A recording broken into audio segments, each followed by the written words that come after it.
We'll be baking a cake. The first step is to preheat the oven to roughly 350 degrees. Then, grease and flour 2 brown baking pans. You'll need it. Now the fun part. Now you'll need something to mix it in. Gotta get it in. Gotta get it in the middle of the camera.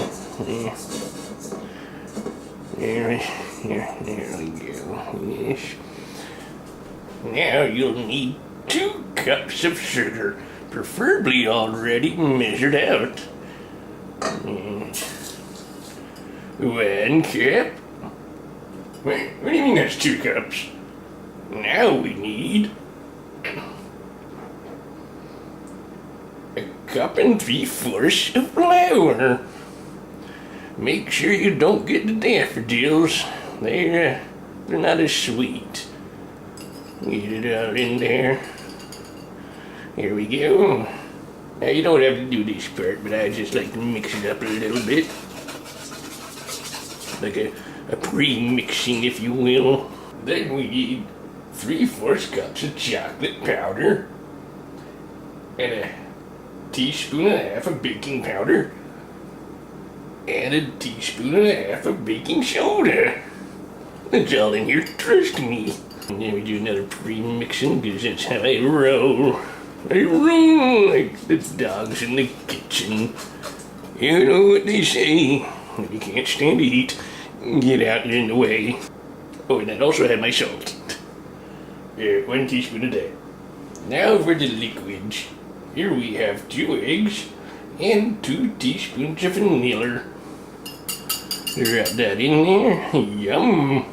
You don't have to beat the eggs before you put them in. I like to do that a little bit just so that the yolk and the white stuff mix properly. Now you add half a cup of oil and the secret ingredient.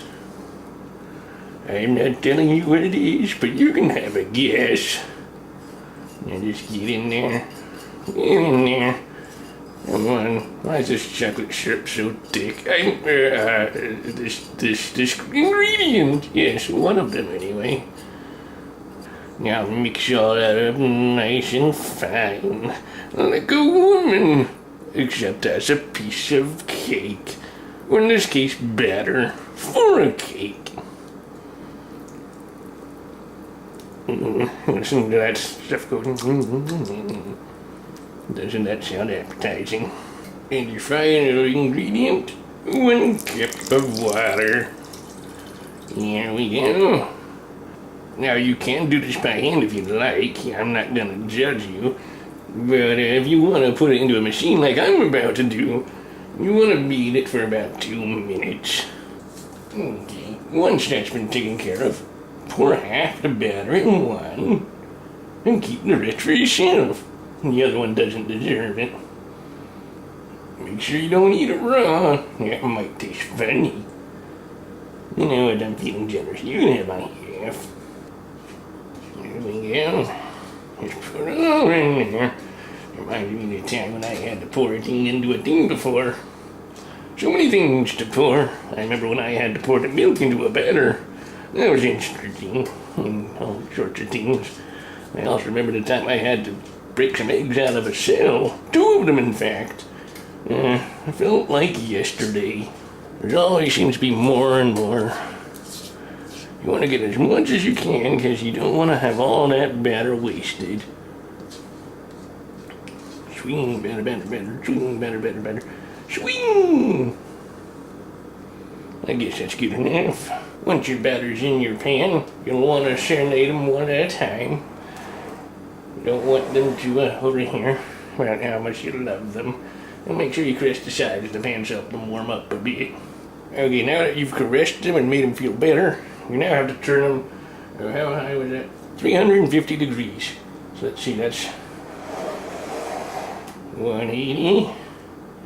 So you want to go one more, but a little bit less. And there. And there we go.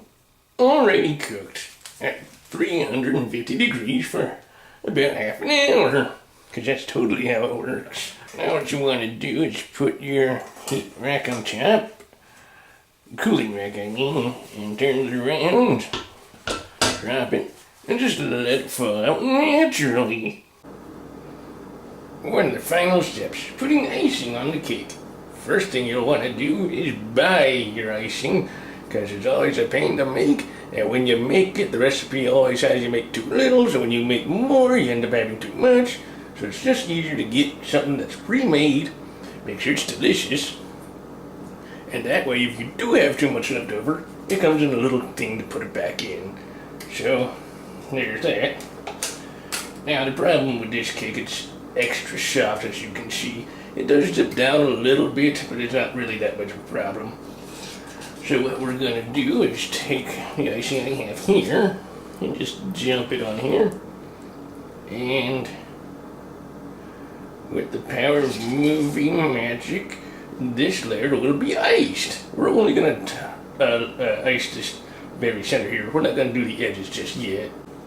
Now that you have the top iced, you take the other half and flip it upside down carefully and place it on top. Then, with the tops on tops, you just ice the rest. We'll be right back. Once the whole cake has been iced, you just sprinkle on some of these confections. And there you go, one chocolate cake. Gonna be honest with you, I didn't wait for the cake to cool off all the way, so that's why it's dipping down a little bit more than it should be. Oops.